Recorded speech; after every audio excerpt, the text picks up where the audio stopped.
Un homme n'a plus que 5 minutes avant son exécution. Et pourtant, il s'occupe encore de ses abdos. 2 policiers d'élite l'escortent vers le lieu d'exécution, mais il reste impassible. Dans sa tête, il a déjà monté un plan d'évasion digne d'un maître de la fraude.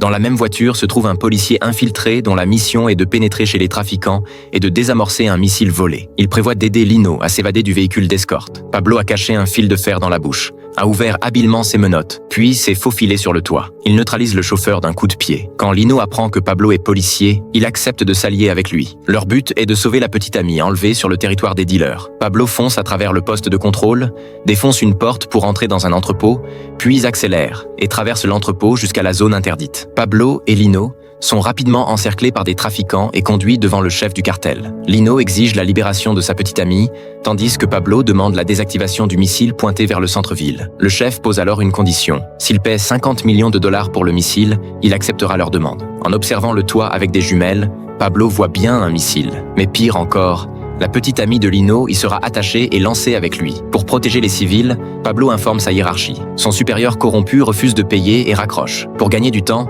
Pablo ment en affirmant que l'argent arrivera dans 20 minutes. Le chef du cartel ordonne alors d'enfermer les 2 hommes dans une petite pièce sombre. À l'échéance, si l'argent n'est pas là, ils seront exécutés. Lino comprend qu'attendre ne sert à rien. Il décide donc de s'échapper. Agissant avec coordination, il utilise l'épaule de Pablo pour s'élancer, effectue un salto arrière en atterrissant et s'empare d'un pistolet pour attaquer les ennemis, puis se réfugie dans un abri voisin. Au moment où les trafiquants s'apprêtent à enfoncer la porte, il profite de l'occasion pour atteindre le canal d'égout et s'enfuir avec succès. Quelqu'un informe alors le chef du cartel que non seulement l'argent n'est pas arrivé, mais qu'il a en plus été gelé par la police. Ceci est un extrait du film Brick Mansions, 2014. Le contenu est fictif, sans aucune orientation négative ni information nuisible. Ne pas imiter.